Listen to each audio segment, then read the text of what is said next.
It was the best of times. It was the worst of times. It was the age of wisdom. It was the age of foolishness. It was the epoch of belief. It was the epoch of incredulity. It was the season of light. It was the season of darkness. It was the spring of hope. It was the winter of despair. We had everything before us. We had nothing before us.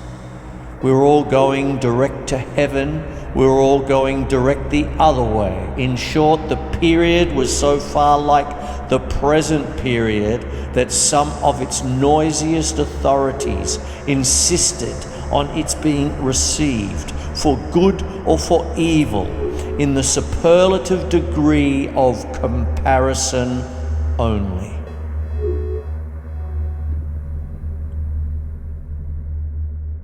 A Tale of Two Cities by Charles Dickens.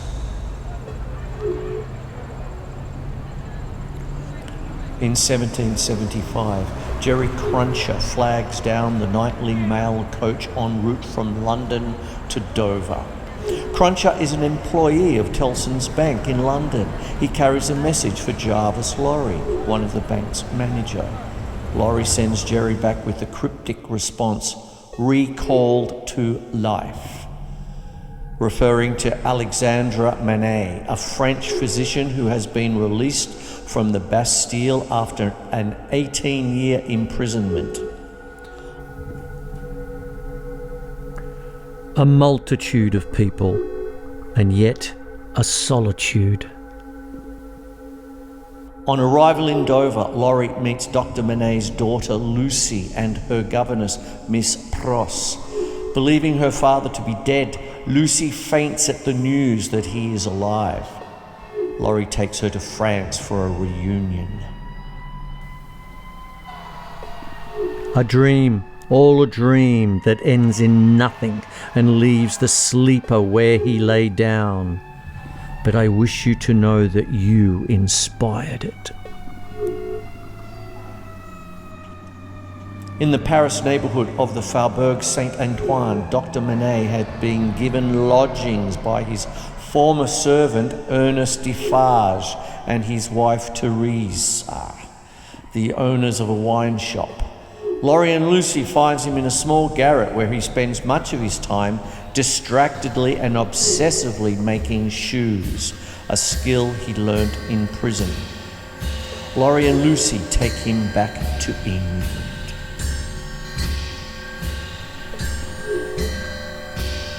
The cloud of caring for nothing, which overshadowed him with such a fatal darkness, was very rarely pierced by the light within him.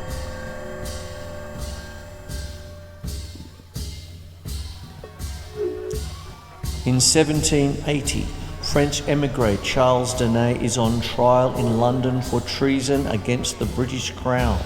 The key witnesses against him are two British spies, John Barsad and Roger Clive. Barsad claims that he would recognise Darnay anywhere, but Darnay's lawyer points out that his colleague in court, Sidney Carton, bears a strong resemblance to the prisoner. With Barsad's testimony thus undermined, Darnay is acquitted. Good never comes of such evil. A happier end was not in nature to so unhappy a beginning. In Paris, the hated and abusive Marquis Saint-Evremont orders his carriage driven recklessly fast through the crowded streets, hitting and killing a child. The Marquis throws a coin to the child's father, Gaspard, to compensate him for his loss.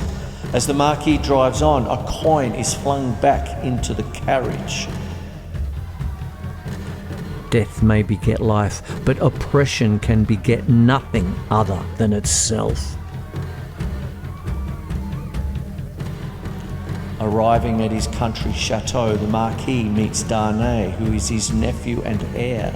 Out of disgust with his aristocratic family, the nephew has shed his real surname, Saint Evremond, and anglicised his mother's maiden name, D'Aulness to Darnay. He despises the Marquis's views that repression is the only lasting philosophy. The dark deference of fear and slavery will keep the dogs obedient to the whip as long as this roof looking up to it shuts out the sky. Vengeance and retribution require a long time. It is the rule. That night, Gaspard creeps into the chateau and stabs and kills the Marquis in his sleep. He avoids capture for nearly a year, but is eventually hanged in the nearby village. A wonderful fact to reflect upon, that every human creature is constituted to be that profound secret and mystery to every other. A solemn consideration when I enter a great city by night, that every one of those darkly clustered houses encloses its own secret, that every room in every one of them encloses its own secret, that every beating heart in the hundreds of thousands of breasts there is, in some of its imaginings, a secret to the heart nearest it.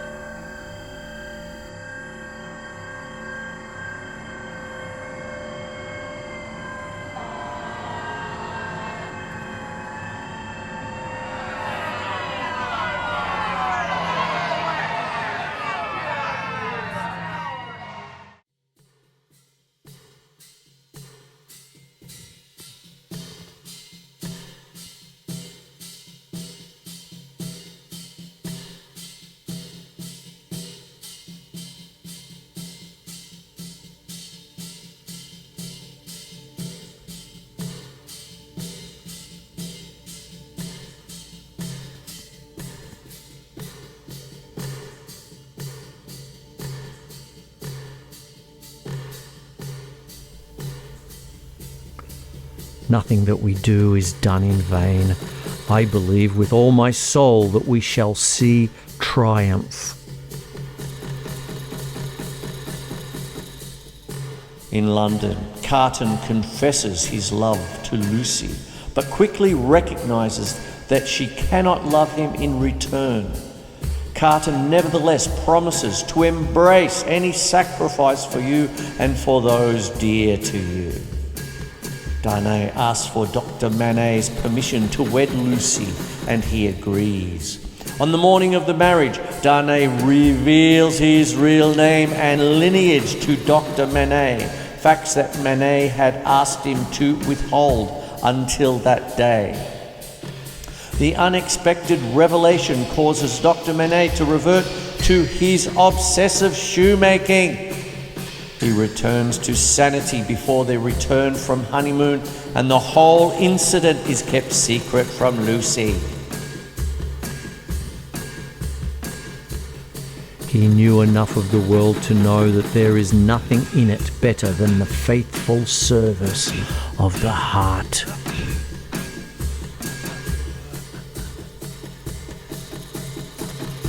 As the years pass, Lucy and Charles raise a family in England, a son who dies in childhood, and a daughter, little Lucy. Laurie finds a second home with them. Carton, though he seldom visits, is accepted as a close friend and becomes a special favourite of little Lucy.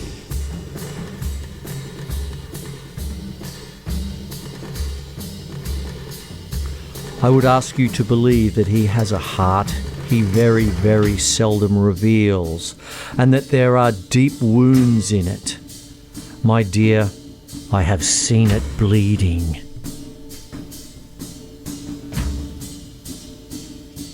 In Paris, in July 1789, the Defarges helped to lead the storming of the Bastille, a symbol of royal tyranny. Defarge enters Dr. Manet's former cell. 105 North Tower and searches it thoroughly. I have sometimes sat alone here of an evening, listening until I have made the echoes out to be the echoes of all the footsteps that are coming by and by into our lives. Throughout the countryside, local officials and other representatives of the aristocracy are slaughtered, and the St. Evremond chateau is burned to the ground.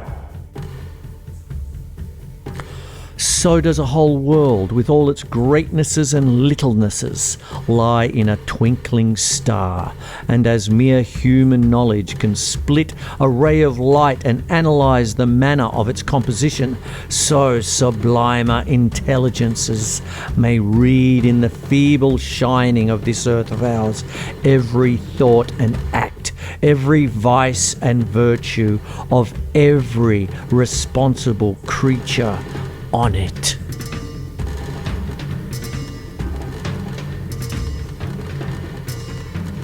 In 1792, Laurie travels to France to save important documents stored at Tellson's Paris branch from the chaos of the French Revolution.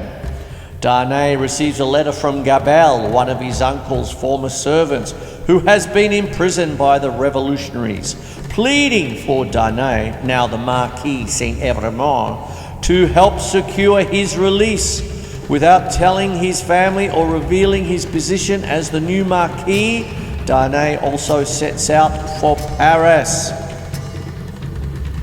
A day wasted on others is not wasted on one's self.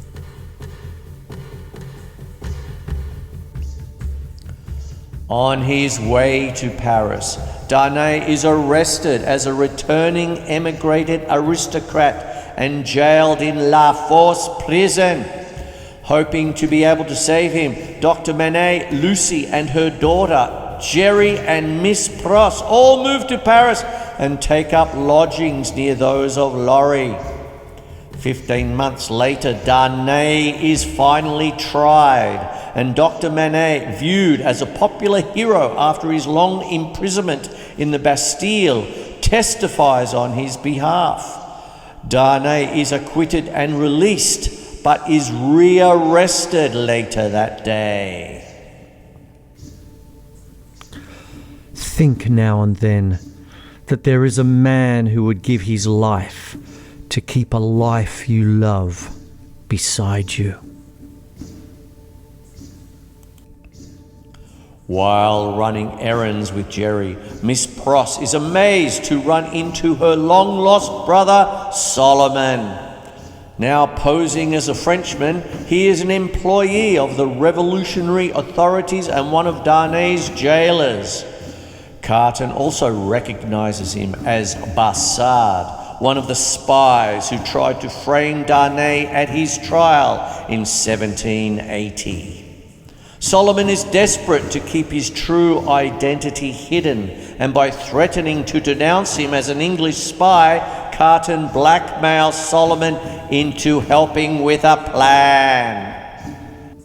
Darnay's retrial the following day is based on new denunciations by the Defarges and on a manuscript that Defarge had found when searching Dr. Manet's prison cell.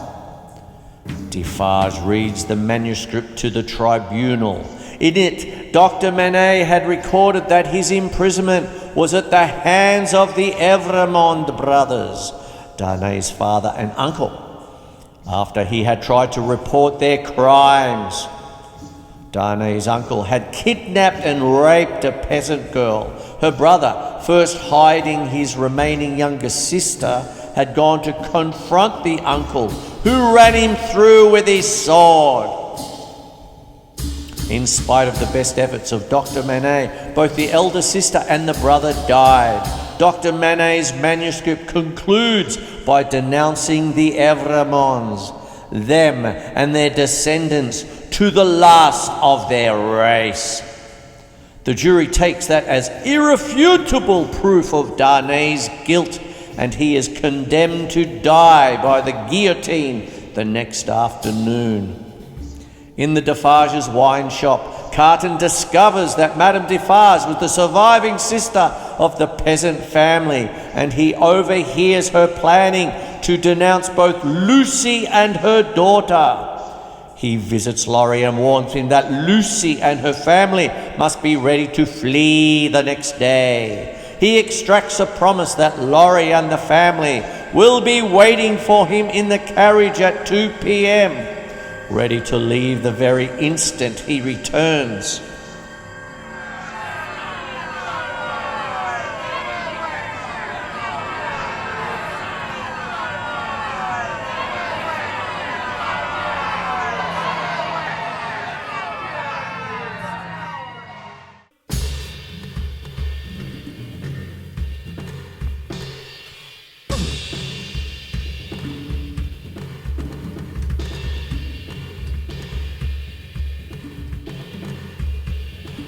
Shortly before the executions are due to begin, Carton puts his plan into effect and, with Bassard's reluctant assistance, obtains access to Darnay's prison cell. Carton intends to be executed in Darnay's place. He drugs Darnay and trades clothes with him, then has Bassard carry Darnay out to their carriage where Laurie and the family are expecting Carton. They flee to England with Darnay, who gradually regains consciousness during their journey. Meanwhile, Madame Defarge goes to Lucy's lodgings, hoping to apprehend her and her daughter. There she finds Miss Pross, who is waiting for Jerry so they can follow the family out of Paris. The two women struggle, and Madame Defarge's pistol discharges, killing her outright and permanently deafening Miss Pross. As Carton waits to board the tumbril that will take him to his execution, he is approached by another prisoner, a seamstress.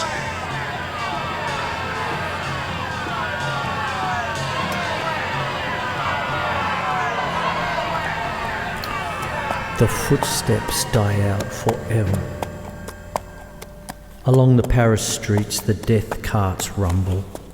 Hollow and harsh, 6 tumbrils carry the day's wine to La Guillotine. All the devouring and insatiate monsters imagined since imagination could record itself are fused in the one realization: guillotine.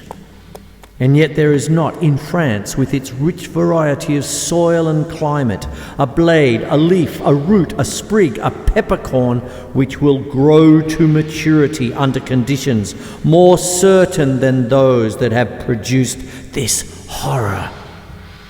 Crush humanity out of shape once more under similar hammers, and it will twist itself into the same tortured forms. Sow the same seed of rapacious license and oppression over again, and it will surely yield the same fruit according to its kind.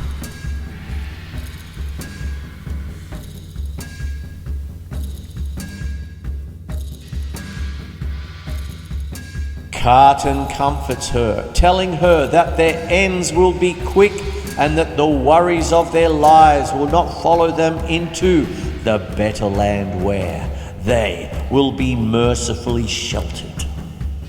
A final prophetic thought runs through his mind in which he visualizes a better future for the family and their descendants.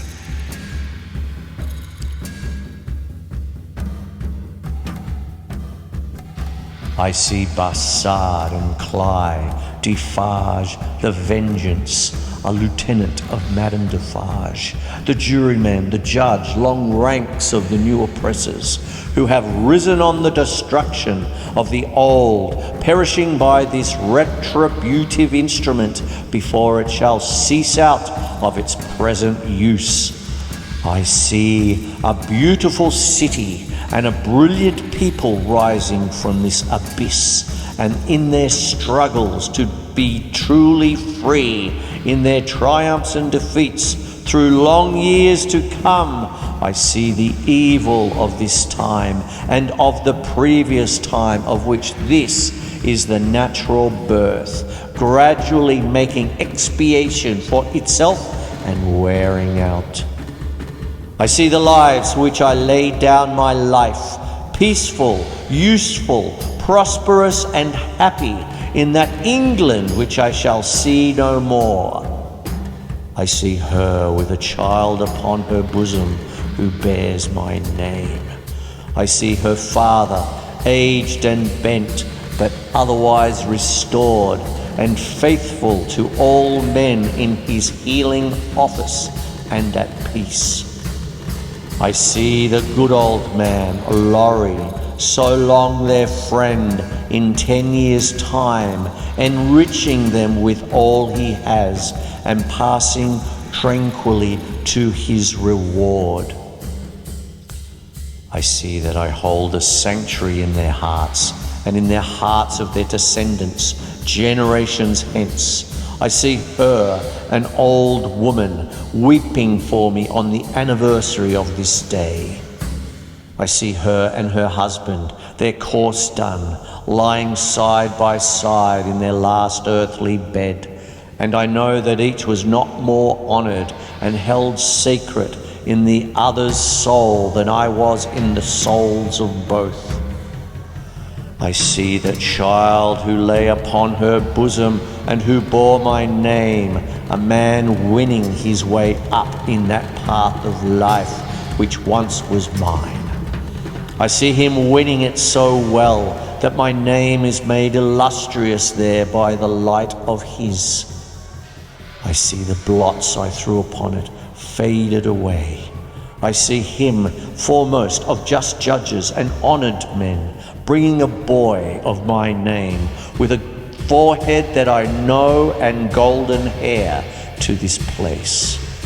Then fair to look upon, with not a trace of this day's disfigurement, and I hear him tell the child my story with a tender and faltering voice. It is a far, far better thing that I do than I have ever done. It is a far, far better rest that I go to than I have ever known.